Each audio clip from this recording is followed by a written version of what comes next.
ಮುಂದಿನ ನನ್ನ ಜನ್ಮ ಬರೆದಿಟ್ಟನಂತೆ ಬ್ರಹ್ಮ ಇಲ್ಲಿಯೇ ಎಂದಿಗೂ ನಾನಿಲ್ಲಿಯೇ. ಹಾಯ್ ಹಲೋ ನಮಸ್ಕಾರ, ನಾನು ನಿಮ್ಮ ಪ್ರೀತಿಯ ವಿಚಿತ್ರ ಕನ್ನಡಿಗ. ಸೊ ಇವತ್ತಿನ ಬ್ಲಾಗ್ ಏನಪ್ಪ ಅಂತಂದರೆ, ನಾನು ನಮ್ಮ ಫ್ಯಾಮಿಲಿಯವರೆಲ್ಲ ಸೇರಿ ವಾರ್ಕಲಕ್ಕೆ ಬಂದಿದ್ದೀರಿ. ನೀವು ಅದನ್ನು ತಮಿಳಿನಲ್ಲಿ ನೋಡಿದ್ದೀರಾ. ಸೊ ನಾವಿವಾಗ ವಾರ್ಕಲಲ್ಲಿ ಎಲ್ಲೆಲ್ಲಿ ಹೋಗ್ತೀರಿ, ಏನೇನು ಮಾಡ್ತೀರಿ ಅನ್ನೋದು ಈ ಇಡೀ ಬ್ಲಾಗಲ್ಲಿ ಇರುತ್ತೆ. ಫಸ್ಟ್ ಬಂದುಬಿಟ್ಟು ನೀವು ಡೇ ಒನಲ್ಲಿ ಏನೇನು ಮಾಡಿದ್ರಿ ಅನ್ನೋದು ನೋಡಿರಿ. ಹಾಯ್ ನಾವಿಕಾ, ಹಾಯ್ ನಾವಿಕಾ, ಎಲ್ರಿಗೂ ಹಾಯ್ ಮಾಡು, ಹಾಯ್. ಟ್ರಿಪ್ ಸ್ಟಾರ್ಟಿಂಗಲ್ಲೇ ಎಡ್ವರ್ಟ್ ಆಯಿತು. ಏನಪ್ಪ ಎಡ್ವರ್ಟು ಅಂದರೆ, 11 ಗಂಟೆಗೆ ರೀಚ್ ಆಗಬೇಕಾಗಿ ನಮ್ಮ ಬಸ್ಸು ರೀಚ್ ಆಗೋಷ್ಗೆ 3:30 ಆಗಿತ್ತು. ಆಮೇಲೆ ಬಸ್ಸಿಂದ ಇಳಿದ್ರಿ. ಸೊ ವಾರ್ಕಲ ಎಲ್ಲ ಓಡಾಡೋಕ್ಕೆ ನಾವು ಒಂದು ಟಿ ಟಿ ಬುಕ್ ಮಾಡ್ಕೊಂಡಿದ್ರಿ. ಸೊ ಆ ಟಿ ಟಿಗೋಸ್ಕರ ಕಾಯ್ತಾಯಿದ್ರಿ. ಇನ್ನೇನು ಆ ಟಿ ಟಿನೂ ಬಂತು. ಸೊ ಅದರಲ್ಲಿ ಹತ್ಕೊಂಡು ನಮ್ಮ ಹೋಮ್ ಸ್ಟೇಗೆ ಹೋದ್ರಿ. ಹೋಮ್ ಸ್ಟೇಗೆ ಹೋಗಿ ನಮ್ಮ ಬ್ಯಾಗ್ನೆಲ್ಲ ಇಟ್ಬಿಟ್ಟು ಹಂಗೆ ಎಲ್ಲರೂ ಪಟಾಪಟ್ ಅಂತ ಹೇಳ್ಬಿಟ್ಟು ಬೀಚ್ ಹತ್ರ ಹೋದ್ರಿ. ಸೊ ಗೈಸ್, ಇವತ್ತು ಡೇ 1 ಹಾಳಾಗಿದೆ. ಸೊ ಡೇ 2 ಕರೆಕ್ಟಾಗಿ ಬೇರೆ ವ್ಲಾಗ್ ಬರುತ್ತೆ. ಇವತ್ತು ಸ್ವಲ್ಪ ಬರುತ್ತೆ, ಅದನ್ನೇ ನೋಡ್ಕೊಳ್ಳಿ ಆಯಿತಾ ಗೈಸ್. ಇವಾಗ ನಾವು ನಾರ್ತ್ ಕ್ಲಿಫಿಗೆ ಬಂದಿದ್ದೀರಿ. ವ್ಯೂ ಹೆಂಗಿದೆ ಅಂತ ನೋಡ್ತೀರಾ?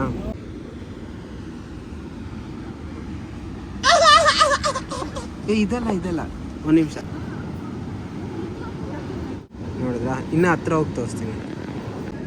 ಹಿಂಗೆಲ್ಲ ಇಳ್ಕೊಂಡು ಹೋಗ್ಬೇಕು. ಹಿಂಗೆಲ್ಲ ಇಳ್ಕೊಂಡು ಹೋಗಿ ಆಮೇಲೆ ಇಲ್ಲಿಗೆ ಸಿಗುತ್ತೆ. ನಮ್ಮ ಡೇ 1 ಹಾಳಾಗಬಾರ್ದು. ಸರಿ ಪಟಾಪಟ ಅಂತ ಹೇಳ್ಬಿಟ್ಟು ರೆಡಿ ಆಗಿಬಿಟ್ಟು ಬೀಚ್ ಹತ್ರ ಬಂದರೆ ರೆಡ್ ಅಲರ್ಟ್ ಅಂತೆ. ಬೀಚಲ್ಲಿ ಆಡೋಕ್ಕೂ ಬಿಟ್ಟಿಲ್ಲ ಗುರು.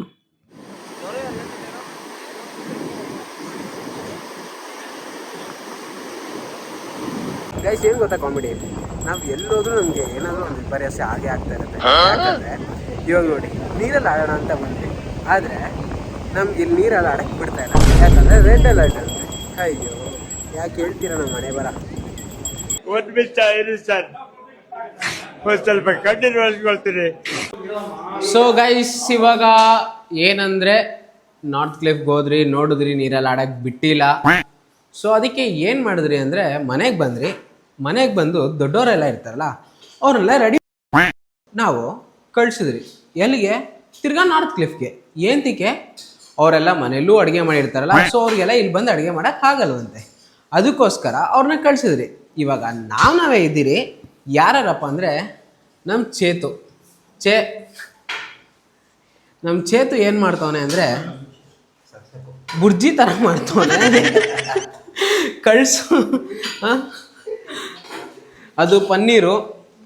ನಮ್ಮ ಅರ್ಸಿ ಬಂದ್ಬಿಟ್ಟು ಅದನ್ನು ಮೊಸರೆಲ್ಲ ಹಾಕಿ ಕಲಿಸ್ತಾ ಇದ್ದಾನೆ. ನಮ್ಮ ಲೋಯಿ ಬಂದ್ಬಿಟ್ಟು ಅದಕ್ಕೆ ಒಗ್ಗರಣೆ ಏನೋ ಹಾಕ್ತವನೆ. ಹರ್ಷಿತ್ ಇಷ್ಟೊತ್ತು ಮಾಡ್ತಿದ್ದ, ವಿಡಿಯೋ ಸ್ಟಾರ್ಟ್ ಮಾಡಿದಾಗ ಲೋಯಿ ಬಂದ. ಲೋಯಿನೇ ಮಾಡ್ತಾ ಇದ್ದಾನಂತೆ. ಸೊ ನೋಡಿದ್ರಲ್ಲ, ಅವ್ರಿಗೆಲ್ಲ ದೊಡ್ಡವ್ರಿಗೆಲ್ಲ ಮನೇಲಿ ಮಾಡಿ ಸಾಕಾಗಿದೆಯಂತೆ. ಅದಕ್ಕೆ ಇವಾಗ ನಮಗೆ ಜವಾಬ್ದಾರಿ ಬಿಟ್ಟಿದ್ದಾರೆ, ನಾವು ಮಾಡ್ತಾಯಿದ್ದೀರಿ. ಸೊ ಏನು ಮಾಡ್ತಾಯಿದ್ದೀರಿ ಅಂತ ಹೇಳ್ಬಿಟ್ಟು ಮಾಡಾದ್ಮೇಲೆ ಹೇಳ್ತೀರಿ, ನೋಡ್ರಿ ಗೈಸ್. ನಾವೇನು ಮಾಡ್ತಿರೋದು ಅಂದರೆ ಪನ್ನೀರ್ ಬಿರಿಯಾನಿ ಇಲ್ಲಿ ಆಗ್ತಾಯಿದೆ. ಇಬ್ಬರು ಸೇರ್ಕೊಂಡು ಮಾಡ್ತಾಯಿದ್ದಾರೆ. ಸೊ ಹೇಗೆ ಬರುತ್ತೆ ಅಂತ ಹೇಳ್ಬಿಟ್ಟು ತಿನ್ಬಿಟ್ಟು ಹೇಳ್ತಾರೆ. ಇವಾಗ ನೋಡಿ, ಇದು ಪನ್ನೀರು ಒಂದು ಸ್ವಲ್ಪ ಇಲ್ಲಿ ಕೇರಳಲ್ಲಿ ತೊಗೊಂಡಿರೋದೆಲ್ಲ ಬುರ್ಜಿ ಆಗಿಬಿಟ್ಟಿದೆ. ನೀಟಾಗಿ ಹಿಂಗೆ ಕಲಿಸ್ಕೋಬೇಕು ಗೈಸ್. ಕ್ರೇಜಿಯಾಗಿ ಬಂದಿದೆ ಅಂದ್ಕೊಳ್ಳಿ, ಮಸ್ತಾಗಿದೆ ನೋಡೋಕ್ಕೆ. ತಿನ್ನಬೇಕಷ್ಟೇ, ಅವಾಗ ಗೊತ್ತಾಗುತ್ತೆ ಹೇಗಿದೆ ಅಂತ. ಸೊ ನೋಡಿ, ಕಾಣಿಸ್ತಾ ಇದೆಯಾ ಇಲ್ಲಿ? ಇನ್ನು ಕುದಿಯೋಕೆ ಇಟ್ಟಿದ್ದೀರಿ, ಕುದ್ಮೇಲೆ ಗೊತ್ತಾಗುತ್ತೆ. ಸೊ ಅದು ಕುದೀಲಿ, ಆಮೇಲೆ ನೋಡುವ. ಸೊ ಗೈಸ್, ಇವಾಗ ಬಂದಿದ್ದಾರೆ, ಬನ್ನಿ ಕೇಳೋಣ ಹೇಗಿದೆ ಅಂತ.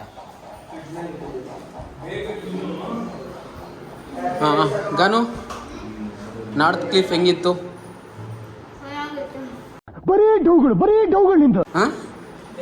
ಊಟ ಹೆಂಗಿದೆ? ನಿಜ ಹೇಳು, ಪರವಾಗಿಲ್ಲ, ಜೋರಾಗಿ ಹೇಳು. ಅಯ್ಯೋ ಸರಿ. ಮಮ್ಮಿ ಮಾಡೋ ಥರನೇ ಇದೆಯಾ ಅಥವಾ ಅದಕ್ಕಿಂತ ಚೆನ್ನಾಗಿದೆಯಾ? ಹೌದಾ? ಸರಿ. ಅಕ್ಕ, ಅಡುಗೆ ಹೆಂಗಿತ್ತು? ಸೂಪರ್ ಆಗಿತ್ತು. ನಿಜ ಹೇಳಿ, ಪರವಾಗಿಲ್ಲ. ನಾವು ಮಾಡಿದ್ರೆ ಚೆನ್ನಾಗಿರುತ್ತೆ ಬಿಡಿ. ಯಾರಲ್ಲ ಅವಳು ಹುಡುಗಿ? ದೇವತರ ಅವಳೆ? ಸಾಕು ಫುಲ್ಲು ನಾಗವಲ್ಲಿ ತಂಗಿ ಥರ ಆಗಿದೆ ಅಮ್ಮ. ನಿಜ ಥ್ಯಾಂಕ್ ಯು. ಹಾಂ ಸರಿ, ಹೆಂಗಿತ್ತು? ಸೂಪರ್ ಆಗಿತ್ತು. ಹಾಂ ಸರಿ. ಬಿಡಿ, ಹೆಂಗಿತ್ತು? ಚೆನ್ನಾಗಿತ್ತಪ್ಪ ಫಲ. ಅಜ್ಜಿ ಚೆನ್ನಾಗಿತ್ತು. ಇದ್ದವರೆಲ್ಲ ಸ್ವಲ್ಪ ಬ್ಯುಸಿಯಾಗಿದ್ದಾರೆ. ಅವ್ರು ಬಂದಮೇಲೆ ಅವ್ರ ಹತ್ರನೂ ಕೇಳಿ. ನೀನು ಮಾಡಿರೋ ಅಡುಗೆ ಹೆಂಗಿದೆ? ಏನು ಮಾಡಿಲ್ಲ, ಲೋಯಿನು ಮಾಡಿದ್ದಾನೆ, ಚೆನ್ನಾಗಾಗಿದೆ ರೈಸ್.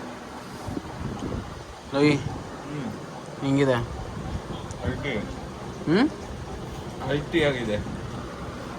ಚೇತು ಸ್ವಲ್ಪ ಚೇತು ಹೆಂಗಿದೆ? ಅನ್ನ ಬೇಯಬೇಕಾಯ್ತು. ಏನು? ಅನ್ನ ಬೇಯಬೇಕಾಯ್ತು ಇನ್ನೊಂದು ಸ್ವಲ್ಪ. ಓಕೆ, ಅಂದರೆ ಪರ್ಫೆಕ್ಟ್. ಗೈಸ್ ಇವಾಗ ನಾವು ಟೈಮು 12:30 ಆಗಿದೆ. ನಾರ್ತ್ ಕ್ಲಿಫ್ ಹತ್ರ ಹೋಗ್ತಾ ಇದ್ದೀರಿ. ಹರ್ಷಿ, ಚೇತು, ನಾನು ಮತ್ತು ಲೋಯಿ. ಸೊ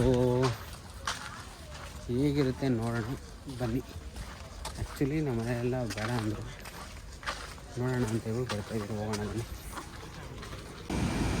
ಗೈಸ್ ನಿಮ್ಗೆ ಲಿಟ್ರಲಿ ಏನು ಕಾಣಿಸ್ತಾಯಿದೆ ಅಂತ ನನಗಂತೂ ದೇವರನ್ನೇ ನನಗೆ ಫೋನಲ್ಲಿ ಕ್ಯಾಪ್ಚರ್ ಮಾಡೋಕ್ಕಾಗ್ತಿಲ್ಲ.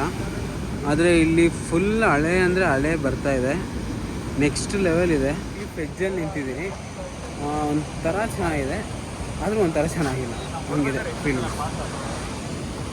ಸೊ ಗೈಸ್ ಇಷ್ಟ ಆಗಿತ್ತು ಡೇ 1. ಸೊ ಇವಾಗ ಡೇ 2 ಕಂಟಿನ್ಯೂ ಮಾಡೋಣ. ಸೊ ಗೈಸ್ ನಾವು ಫಸ್ಟ್ ಬಂದಿರೋದು ಜನಾರ್ದನ ಸ್ವಾಮಿ ಟೆಂಪಲ್ಗೆ. ಸೊ ಬನ್ನಿ ನೋಡ. ಸೊ ನೋಡಿ ಇಲ್ಲಿ ನಮ್ಮ ಫ್ಯಾಮಿಲಿ ಎಲ್ಲ ನಿಂತಿದ್ದಾರೆ. ಇದೇ ನಮ್ಮ ಫ್ಯಾಮಿಲಿ, ಖಾನ್ದಾನ್ ಬಂದಿದ್ದೀರಿ.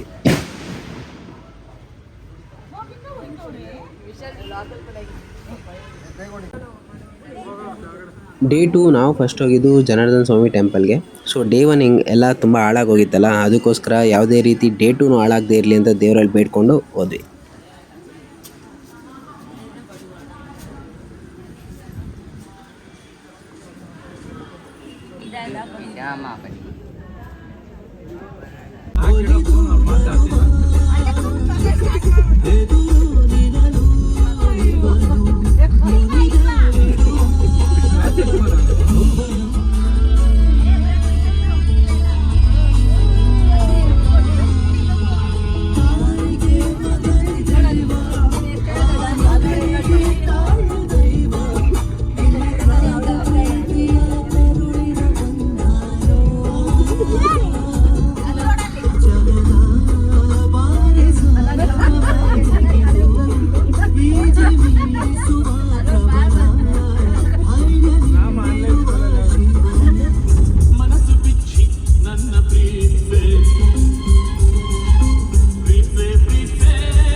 ಸೊ ಇಷ್ಟು ಏನು ಗೊತ್ತಾ, ಜಟಾಯುಗೆ ಬಂದರೆ ಜನರು ಹೆಂಗಿದ್ದಾರೆ ಅಂತ ತೋರಿಸ್ತೀನಿ.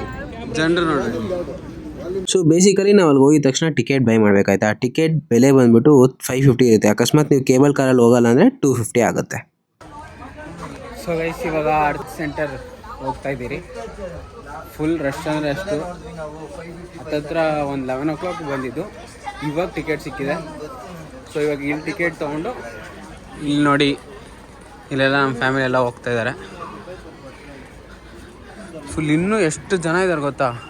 ಸೊ ಬೇಸಿಕಲಿ ಇಲ್ಲಿ ನೀವೆಲ್ಲ ಬಂದರೆ ಜಲ್ದಿ ಬರಬೇಕಾಗುತ್ತೆ, ಲೇಟಾಗಿ ಬಂದರೆ ಪ್ರಾಬ್ಲಮ್ ಆಗುತ್ತೆ. ಸೊ ನೋಡಿ ಅಲ್ಲಿ ಮೇಲೆ ಕಾಣಿಸ್ತಿದೆಯಲ್ಲ, ಅಲ್ಲೇ ಇರೋದು. ಇಲ್ಲಿ ಎಂಟ್ರೆನ್ಸು. ಸೊ ಗೈಸ್ ಕೇಬಲ್ ಕಾರಲ್ಲಿ ಹೋಗ್ಬೇಕಂದ್ರೆ ಇದೇ ಟಿಕೆಟು, ಇಲ್ಲೇ ತೊಗೊಬೇಕು. ಸೊ ಇಲ್ಲಿ ನೋಡಿ ಕೇಬಲ್ ಕಾರಲ್ಲಿ ಹೋಗೋಕ್ಕೂ ಎಷ್ಟು ಜನ ರಶ್ ಇದೆ ಅಂತ.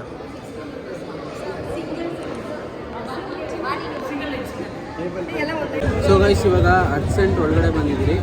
ನೋಡ್ಬೋದು ಇದೆಲ್ಲ ವೆಯ್ಟಿಂಗ್ ಲಿಸ್ಟ್ ಇರುತ್ತೆ.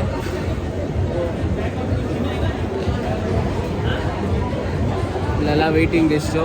ಗಾನಿಕಾ, ಚೇತು, ನಾನು ಮತ್ತು ಫ್ಯಾಮಿಲಿಯವರೆಲ್ಲ ವೆಯ್ಟ್ ಮಾಡ್ತಾಯಿದ್ದೀರಿ.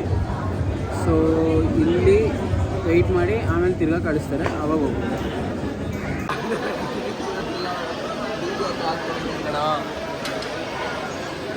ಸೊ ಇವಾಗ ನಾವು ಇದ್ರಲ್ಲಿ ಹೋಗ್ತಾ ಇರೋದು.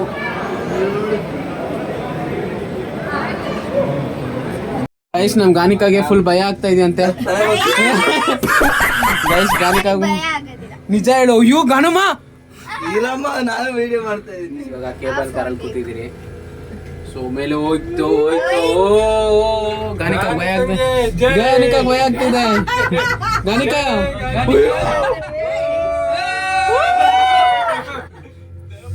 ಗಾನಿಕಾ ಭಯ ಆಗ್ತಾ ಇದೆ ಗೈಸ್. ಡೋರ್ ಓಪನ್ ಮಾಡ್ಕೋ.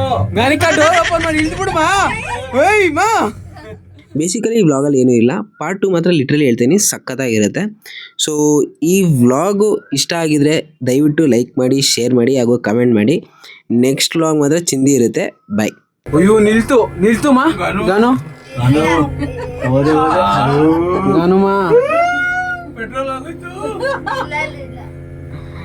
ಅದೇನು ಹೆಲಿಕಾಪ್ಟರ್ ಅಲ್ಲ ಅಲ್ಲ ಅಲ್ಲ ಅಲ್ಲ ಹೌದು. ಎಲಿಪ್ಯಾಡ್, ಏರ್ಲೈನ್ಸ್ ಅದು. ಜಟಾಯು ಏರ್ಲೈನ್ಸ್. ಅದೇನಾದ್ರು ಅಲ್ಲೇ ಕುತ್ಕೊಂಡು ಬೇಜಾರಾದ್ರೆ ಇಲ್ಲಿಂದ ಹಾರ್ಕೊಂಡು ಬರೀ ಇಂಥದೆಯಾ. ಆಗುತ್ತಿಲ್ಲ ಆಗಲಿ ಹಾಯಾಗಿರು, ಏನ್ ಎದುರಾಗಲಿ ಖುಷಿಯಾಗಿರು.